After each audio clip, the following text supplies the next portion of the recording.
सुबह से ही हमने आपको तस्वीरें दिखा रहे थे मोरहाबादी के मैदान से। थोड़ा देर पहले आपने हमारे कोलांचल संवाद के खबरों से आपने देखा होगा कि किस तरह से ये मोरहाबादी का मैदान बीजेपी के कार्यकर्ताओं से भरे पड़े थे। और वो मंच आपको देख लीजिए, जिस मंच से आप बीजेपी के तमाम बड़े नेता का भाषण सुन रहे थे, अब वो मंच खाली है। क्योंकि जब बाबूलाल मरांडी का भाषण शुरू हुआ, भाषण के बीच में ही पुलिस के जवान चारों तरफ आंसू गैस के गोले दागने लगे। ऐसे में पुलिस पूरी तरह से मुस्तैदी के साथ यहाँ पे तैयार थे। पुलिस पूरी तरह से कार्यकर्ताओं को रोकने के लिए तैयार थे, क्योंकि बीजेपी के कार्यकर्ता मुख्यमंत्री आवास घेरने की बात कर रहे थे। इस तरह से मोरहाबादी के मैदान के चारों तरफ इस तरह के बैनर पोस्टर लगाए गए हैं और कार्यकर्ताओं के हाथों में पार्टी के झंडे थे। कार्यकर्ता लगातार जोश भरे अंदाज में पार्टी के पक्ष में नारे लगा रहे थे और मुख्यमंत्री पर सवाल उठा रहे थे, सरकार पर सवाल उठा रहे थे कि 5 वर्षों में उन्होंने सरकार को युवाओं को ठगने काम किया। एक तरफ जहां सरकार कई योजनाओं को धरातल पर लाने का काम कर रही है, मैया योजना ला करके सरकार महिलाओं को खुश करने का काम कर रही है, दूसरी तरफ ये बीजेपी के लोग का कहना है कि सरकार ने 5 वर्षों में युवाओं को ठगने काम किया है। मेरे हाथ में तस्वीर आप देख रहे होंगे। ये तस्वीर हम इसलिए दिखा रहे हैं क्योंकि अब तस्वीर में लिखा है आंसू गैस ग्रेनेड। ये वही आंसू गैस ग्रेनेड है जो मेरे पास आके गिरा, जिसके बाद थोड़ा सा मुझे राहत, सांस लेने में तकलीफें हुई। लेकिन एक पत्रकार होने के नाते हम अपना फर्ज निभा रहे हैं, जनता तक अपनी आवाज को पहुंचा रहे हैं। ये वही आंसू गैस के गोले हैं जो पुलिस के द्वारा दागे गए थे इस मैदान में। जैसे ही आंसू गैस के गोले पुलिस के जवानों द्वारा मैदान में छोड़े गए, इससे निकलता हुआ धुआं से हमारा सहयोगी कैमरामैन भी थोड़ा सा मूर्छित हो चुका था, क्योंकि उन्हीं के बीच में यह आंसू गैस और हमारे बीच में गिरा था। इसलिए हम अपने हाथों में उठा के रखे हुए। और उसके बाद थोड़ा सा मुझे तकलीफ हुई, लोगों को भी तकलीफ हुआ, कार्यकर्ताओं को तकलीफ हुआ गैस लेने में। लेकिन पुलिस अपना फर्ज निभा रही थी, क्योंकि पुलिस सरकार का मुलाजिम है और एक मुख्यमंत्री आवास को घेरने से पुलिस बीजेपी कार्यकर्ताओं को रोकना चाह रही थी।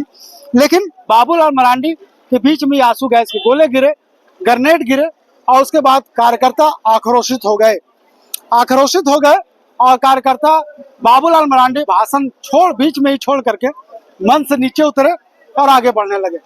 उसके बाद आपने देखा कि किस तरह से पुलिस के जो जवान थे आंसू गैस के गोले के साथ साथ वाटर कैनन का भी बरसात करने लगे बीजेपी के कार्यकर्ताओं के ऊपर। उसके बाद बीजेपी के कार्यकर्ता और आक्रोशित हो गए। एक तरफ जहां आंसू गैस के गोले, दूसरी तरफ कह सकते हैं कि वाटर कैनन का बौछार, ये दोनों को सहते हुए बीजेपी के कार्यकर्ता आगे बढ़ रहे थे। लेकिन पुलिस ने बैरिकेडिंग लगाकर उन्हें रोकने का काम किया। ये वही आंसू गैस के गोले हैं जो हम आपको अपनी तस्वीरों के माध्यम से दिखा रहे हैं कि मोरहाबादी के मैदान में पुलिस के द्वारा छोड़ा गया था। भीगे हुए हैं सर? हाँ, भीगे हुए तो हैं। क्यों भीग गए? सरकार ने भिगाया है, रुलाने का काम किया है आंसू गैस के गोले छोड़ करके। और हम ये बिल्कुल स्पष्ट संदेश देना चाहते हैं कि आगामी 2 महीने के अंदर 5 साल के लिए हेमंत सरकार को रोना पड़ेगा और समूचे 4 करोड़ झारखंड की आम जनमानस, आम जनता विकास का एक नया इतिहास लिखेगी। लेकिन आप कह रहे हैं कि सरकार रुलाने का काम कर रही है, दूसरी तरफ सरकार महिलाओं को चेहरे पर खुशी लाने का काम कर रही है। 5 लाख रोजगार कहाँ गया? क्या उसमें महिलाएं नहीं थी? 2300 सहायक पुलिसकर्मी अभी 10 दिन पहले 14 अगस्त तक यहाँ पे खड़े थे। उनके आंसुओं का क्या, उनके भविष्य का क्या, कौन हिसाब देगा? 1,000 रुपए मात्र दे करके, वो भी 2 महीने के लिए 2-2 हजार रुपए एक महिला को दे करके आप क्या चाहते हैं कि झारखंड की आम और भोली भाली जनता का वोट खरीद लेंगे आप? झारखंड विकास मांग रहा है, नौकरी मांग रहा है। जेएमएम कह रही है कि इस योजना के बाद बीजेपी बैकफुट पर आ गई, इसलिए इस तरह का कार्यक्रम को उन्होंने आगाज किया। आक्रोश रैली निकाल कर ये दर्शाना चाह रहे हैं कि हम आक्रोशित है, जबकि चेहरे खुशी है महिलाओं को। यदि झारखंड में एक भी जनता, हमारी जनता अगर खुश होती, हमारी जनता के लिए लाभकारी योजनाएं सरकार ने लाई होती, तो हमें यहाँ आक्रोश रैली करने की आवश्यकता नहीं पड़ती। हम आम जनमानस के लिए लड़ रहे हैं, आम जनमानस के दुख के लिए लड़ रहे हैं। गरीब गुरबा की बात करते हैं हेमंत सरकार, गरीब गुरबा के लिए कितना किया है? आप अगर 5 लाख यानी कि मान लेते हैं, चलिए 5 साल में 5 लाख भी रोजगार दे देते, नौकरी अगर आप दे देते, सरकारी नौकरी की बात की थी आपने, तो हमें ये काम करने की, संविदा कर्मियों का अगर स्थायीकरण कर देते, यहाँ पे अभी क्लर्कियल स्टाफ का हड़ताल चल रहा था, उनके लिए अगर समुचित ढंग से उनका निराकरण कर देते हो समस्याओं का, तो हमें यहाँ पे सड़क पर और मैदान में खड़े होने की आवश्यकता नहीं पड़ती। तो सरकार तो कह रही है कि बीजेपी हमें जेल भेजना काम किया, इसलिए युवाओं को रोजगार को रुका। 5 महीने में कई बेरोजगार युवाओं को रोजगार देते हैं। 5 महीने और 5 साल में 5 महीने घटा दीजिए, 4 साल 7 महीने, 4 साल 7 महीने में इन्होंने क्या किया? पिछली रघुवर सरकार ने 5 यूनिवर्सिटीज कॉलेजेस लाने का काम करा था, उसके शिलान्यास के बाद उसके अनावरण का कितना काम पूरा हो सका है, कितने युवाओं को रोजगार मिला है, कितने सामुदायिक भवनों पर वहाँ के पंचायत कर्मियों को, वहाँ के लोगों को, हर एक पंचायत स्तर के लोगों को कितने रोजगार और कितने विकास और मुख्य धारा से जोड़ा जा सका है, ये आपको भी पता है और हमको भी पता है।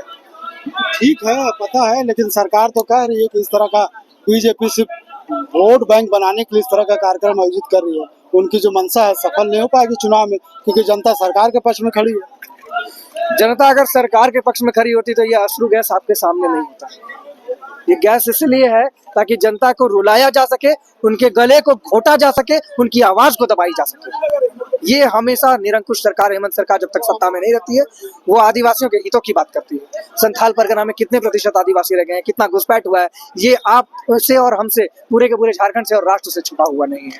हम इसके खिलाफ लड़ाई लड़ रहे हैं और ये अश्रु गैस हमें रोक नहीं सकती। हेमंत जी, हम आपको चेतावनी देने का काम कर रहे हैं। चलिए, ये आक्रोश है बीजेपी के कार्यकर्ता, जो हम आपको दिखा रहे थे कि देख लीजिए, वाटर कैनन से पुलिस ने इन्हें भी भीमा दिया, उसके बावजूद भी ये कार्यकर्ता आगे बढ़ते हुए नजर आ रहे हैं और कह रहे हैं कि सरकार को आने वाले विधानसभा के चुनाव में इसका खामियाजा भुगतना होगा। अब देखने वाली बात यह होगी कि जब झारखंड में अगले 2 महीने के भीतर विधानसभा का चुनाव होंगे, उस वक्त बीजेपी के जो लोग हैं, बीजेपी के जो कार्यकर्ता हैं, अपने सहयोगी को कितना मदद कर पाएंगे, क्योंकि सरकार ने महिला योजना ला करके महिलाओं को सम्मान देने की बात कर रही है। सरकार ने केंद्र सरकार पर आरोप लगा रही है, उन्होंने राशि को नहीं भेजा है। सरकार ने कई तरह के केंद्र पर आरोप लगा रही है। वहीं दूसरी तरफ अगर हम बात करें, इस तरह का बीजेपी लगातार सवाल पे सवाल उठा रही है कि सरकार ने 5 वर्षों में सिर्फ राज्य के युवाओं को ठगने काम किया। तो ये मोरहाबादी का मैदान का जो हकीकत था, खबर शुरू होने से पहले हमने आपको दिखाया था कि किस तरह से यहाँ पे मंचों पर बीजेपी के तमाम नेता खड़े थे, कार्यकर्ताओं को संबोधित कर रहे थे। दूसरी तरफ आपने देखा कि किस तरह से यहाँ पे पुलिस के द्वारा आंसू गैस के गोले छोड़े गए थे। और तीसरी तरफ आपने देखा कि किस तरह से जब आंसू गैस के गोले छोड़े और पुलिस का बल जब देखने को मिला, तो बीजेपी के कार्यकर्ता नौदुगारा हो गए। जब झारखंड में चुनाव होगा तो ये पता चलेगा कि क्या इस बार 2024 में बीजेपी की सरकार वापस आती है या फिर एक बार फिर से महागठबंधन की सरकार बनती है। ये तो राज्य की जनता तय करेगी। फिलहाल हम जो तस्वीरें दिखा रहे थे, इस तस्वीरों के साथ हम छोड़ जाते हैं। अपने सहयोगी फैयाज के साथ मैं नौशाद, कोयला संवाद, रांची।